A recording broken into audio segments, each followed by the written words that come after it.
በፍትሐብሔር ጉዳይ ሁለት አይነት ክሶች አሉ።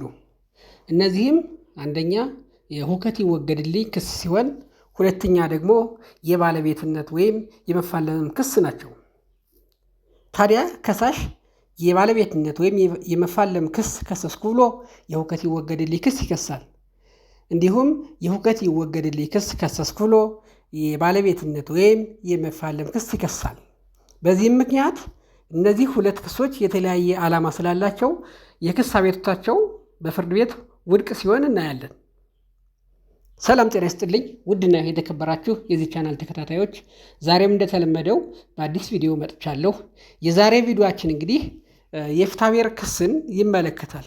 ዛሬ የምናየው እንግዲህ የሁከት ይወገድልኝ ክስና የባለቤትነት ወይም የመፋለም ክስ የሚለያዩበትን እናያለን ማለት ነው። እንግዲህ ብዙ ጊዜ ክሳችን በፍርድ ቤት ውድቅ ከሚሆንባቸው ዋናውና መሰረታዊ ነገር ምንድን ነው? የሁከት ይወገድልኝ ክስ ከሰስ ብለን የባለቤትነት ክስ ወይም የመፋለም ክስ እንከሳለን። እንዲሁም ደግሞ የመፋለም ክስ ወይም የባለቤትነት ክስ ከሰስኩ ብለን የሁከት ይወገድልኝ ክስ እንከሳለን። በዚህ ምክንያት ታዲያ ፍርድ ቤት ውሳኔ ሲሰጥ ዳኝነት በተጠየቀበት ስለሚፈረድ ተሳስተን ከከሰስነ ክሳችን ውድቅ ይሆናል ማለት ነው። ስለዚህ ዛሬ እነዚህን ሁለት አይነት ክሶች አንድ ባንድ እናያለን ማለት ነው። ይህን ቪዲዮ እስከ መጨረሻው ተከታተሉት። አሁን ቀጥታ ወደ ቪዲዮ እንገባለን ማለት ነው። ሁከት ይወገድልኝ ክስ እንግዲህ የባለቤትነትን ጥያቄ አያነሳም፣ ይዞታን ነው። በይዞታችን ላይ ሁከት ከተፈጠረ የምንከሰው ክስ ነው። ስለ ባለቤትነት ሳይሆን ስለ ይዞታነት ነው። ክሱ ስለ ይዞታነት ነው ማለት ነው። እንግዲህ በፍትሐብሔር ሕጉ አንቀጽ 1149 ንዑስ አንቀጽ 1 ላይ ይዞታው የተወሰደበት ወይም በይዞታው ላይ ሁከት የተነሳበት ሰው የተወሰደበት ነገር እንዲመለስለት ወይም የተነሳው ሁከት እንዲወገድለት እንዲሁም ስለደረሰበት ጉዳት ኪሳራ መጠየቅ እንደሚችል ደንግጎ ይገኛል ማለት ነው። ስለዚህ ስለ ይዞታ ነው የሚያወራው። ሁከት ይወገድልኝ ከሆነ ክሳችን ስለ ባለቤትነት አናወራም ማለት ነው። ክሳችን ምንድን ነው የሚሆነው? ይዞታ በይዞታችን ላይ ሁከት ከተነሳ ስለ ይዞታ ነው። ይዞታ በቂ ነው ማለት ነው። ይዞታው እውነተኛ ይዞታ ነው ከሆነ ስለ ይዞታ ነው እንጂ ስለ ባለቤትነት አይደለም ማለት ነው። በይዞታ ላይ ታዲያ ሁከት ተፈጠረ የሚባለው መቼ ነው የሚለውን ስናይ ወደ 4 መሰረታዊ ነገሮች አሉ። ይዞታዬ ላይ ሁከት ተፈጠረ ለማለት አንደኛ ይዞታው በኃይል ከተነጠቀ፣ ይዞታው በኃይል ከተነጠቀ አንደኛው ይህ ነው። ሁለተኛው ይዞታችን በሚስጥር ከተወሰደ፣ ይዞታ በሚስጥር ከተወሰደ ሁለተኛው ይሄ ነው። ሶስተኛው በመብቱ እንዳይገለገል መሰናክል ከሆነ። እንግዲህ ይዞታ አለና እንግዲህ እንዳልኳችሁ የባለቤትነት ጥያቄ አይደለም፣ የይዞታ ጥያቄ ነው። ስለዚህ በመብታችን ላይ በይዞታችን መብት ላይ እንዳንገለገል መሰናክል ከተፈጠረ ይህም ሁከት ተፈጠረ ማለት ነው። አራተኛው ረብሻ ከተፈጠረ ነው። እንዲህ በይዞታችን ላይ ረብሻ ከተፈጠረ ሁከት ተፈጥሯል ማለት ነው። ስለዚህ እነዚህ 4 መሰረታዊ ነገሮች ከተከሰቱ በይዞታችን ላይ ሁከት ተፈጥሯል ማለት ነው። በፍትሐብሔር ሕጉ አንቀጽ 1149 መሰረት የሁከት ይወገድልኝ ክስ እናቀርባለን ማለት ነው። እንግዲህ ይህ ሕግ እስካሁን የነገርኳችሁ በፍትሐብሔር ሕጉ ከአንቀጽ 1140 እስከ አንቀጽ 1149 ተደንግጎ ይገኛል።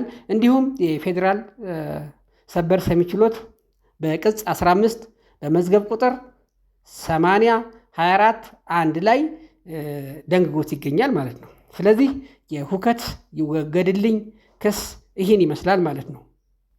ሁከት እንግዲህ በይዞታ ላይ የሚፈጠር ነው ካልነ ይዞታ ማለት ምን ማለት ነው ወደሚለው ስንሄድ ይዞታ ማለት አንድ ሰው አንድ ነገር በእጁ አድርጎ በእውነት የሚያዝበት ሲሆን ነው። በእጁ አድርጎ በእውነት የሚያዝበት። ስለዚህ የባለቤትነት ጥያቄ ሳይሆን በእጁ አድርገን በእውነት የሚያዝበት ከሆነ የይዞታ መብት አለው ማለት ነው። ይህም በፍትሐብሔር ሕጉ በአንቀጽ 11 40 ላይ ተደንግጎ ይገኛል ማለት ነው። ስለዚህ የሁከት ይወገድልኝ ክስ የሚከሰሰው በአንቀጽ 11 49 መሰረት በባለቤትነት ሳይሆን ይዞታችን ላይ ሁከት ከተፈጠረ በዚህ ነው የምንከሰው ማለት ነው። ምሳሌ ማንሳት እንችላለን። ለምሳሌ የቀበሌ ቤት የተከራየ ሰው ባለቤትነቱ ቀበሌ ነው ወይም መንግስት ነው። ይህ የቀበሌ ቤት የተከራየ ሰው የይዞታ መብት አለው። ስለዚህ እንደዚህ በሆነ ጊዜ መክሰስ ያለበት በሁከት ይወገድልኝ ነው እንጂ በባለቤትነት ክስ ወይም በመፋለም ክስ ከከሰሰ ክሱ ውድቅ ይሆንበታል፣ ይሸነፋል ማለት ነው። ስለዚህ በይዞታ ነው የሚከሰስ ማለት ነው።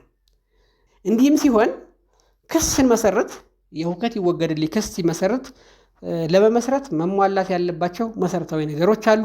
እነዚህን አንድ ባንድ ልንገራቸው። ክስ ለመመስረት እንግዲህ አንደኛ ምን መሆን አለበት? ባለይዞታ መሆን አለብን። ባለይዞታ ማለት ምንድን ነው? እንግዲህ በውልም ሊሆን ይችላል ወይም በሌላ ነገር በእውነት የምናዝበት ሲሆን ማለት ነው። በውል አግኝተነው ከሆነ ንብረቱን በዛ ንብረት በእውነት የምናዝበትና በይዞታችን ስር ያለ መሆን አለበት፣ በእጃችን ያለ መሆን አለበት። ሰነዶችን ይዘን ሌላ ሰው ተቆጣጥሮት ከሆነ አይቻልም ማለት ነው። ስለዚህ በእውነት የምናዝበትና በእጃችን ያለ መሆን አለበት ንብረቱ። አንደኛው ይሄ ነው፣ ክስ ለመክሰስ መሟላት ያለበት። ሁለተኛው መሟላት ያለበት ምንድን ነው? ድርጊቱ መፈጸም አለበት። ሁከት ተፈጠረ ለማለት እና ለመክሰስ ግዴታ ድርጊቱ መፈጸም አለበት። ሁከት የተፈጠረ መሆን አለበት እንጂ ሊፈጠር ዝግጅት ላይ ያለ ወይም ገና ይፈጠራል ተብሎ የሚታሰብ መሆን የለበትም ማለት ነው። ስለዚህ ድርጊቱ ሁከቱ ግዴታ መፈጸም አለበት ማለት ነው። ሁለተኛው ይሄ ነው፣ ክስ ለመመስረት የሚያስፈልጉን ነገሮች ናቸው። እንግዲህ ሶስተኛው ተከሳሽ ምንም መብት የሌለው መሆኑን ማሳየት አለብን ማለት ነው። እንግዲህ ሁከት ይወገድልኝ ክስ ስንከስ ተከሳሽ ወይም የምንከሰው ሰው በዛ ንብረት ላይ ምንም አይነት መብት የሌለው መሆኑን ማረጋገጥ አለብን ማለት ነው።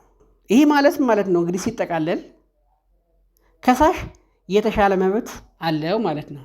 ከሳሽ ተከሳሽን ሲከስ የተሻለ መብት ያለው መሆኑን ማሳየት አለበት ማለት ነው። እንግዲህ ሲጠቃለል ሁከት ይወገድልኝ ክስ ምን ማለት ነው ወደሚለው ስናጠቃለው ምንድን ነው? የባለቤትነት መብት ሳይሆን ይዞታችን ህጋዊ በሆነ ይዞታችን ግን ህጋዊ መሆን አለበት። በህጋዊ መንገድ በያዝነው ይዞታ ላይ ሁከቱ ሲፈጠር በዚህን ጊዜ ነው የሁከት ይወገድልኝ ክስ የምንከሰው ማለት ነው እንጂ የባለቤትነት ጥያቄ አይደለም ማለት ነው።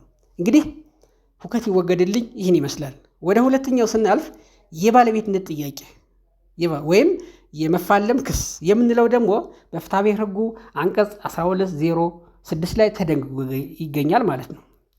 ይህም እንግዲህ በዚህ አንቀጽ የመፋለም መብት ባለሀብት የሆነ ሰው መብት ሳይኖረው እጁ ካደረገው ሰው ወይም ከያዘው ሰው ላይ ሀብቱ ይገባኛል ሲል ለመፋለም ማንኛውንም የኃይል ተግባር ለመቃወም ይችላል በማለት ይደነግጋል። እንግዲህ አሁን የመፋለም ክስ ወይም የባለቤትነት ክስ ሲሆን ደግሞ ምን ይሆናል ማለት ነው? ግዴታ ንብረቱ በእጃችን መሆን ላይኖርበት ይችላል።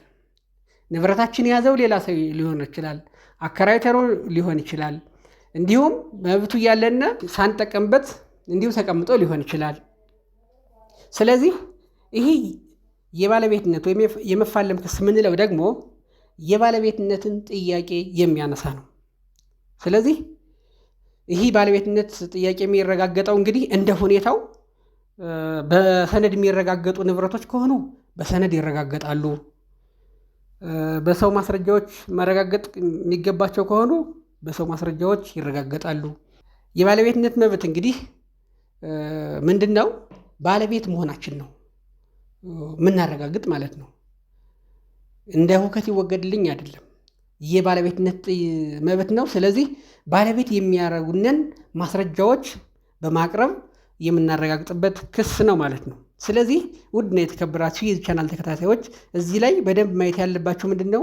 የሁከት ይወገድልኝ ክስና የባለቤትነት ክስ የተለያዩ መሆናቸውን አውቃችሁ ክሳችሁ ወይም የክስ አቤቱታችሁ በፍርድ ቤት ውድቅ እንዳይሆንባችሁ ጥንቃቄ አድርጓችሁ አሁን በነገርኳችሁ መሰረት መጠቀም ትችላላችሁ ማለት ነው። ውድና የተከበራችሁ የዚህ ቻናል ተከታታዮች ለዛሬ ያቀረብኩላችሁ መረጃ ይህን ይመስላል። ለዚህ ቻናል አዲስ ከሆናችሁ ሳብስክራይብ ማድረግ እንዳትረሱ። ይህ ቪዲዮ እንግዲህ ጠቃሚ ነው ብላችሁ ካሰባችሁ ለወዳጅ ዘመዶቻችሁ ሸር አድርጉላቸው። በሌላ ጠቃሚ ቪዲዮ እስከምንገናኝ ሰላም ሁኑ።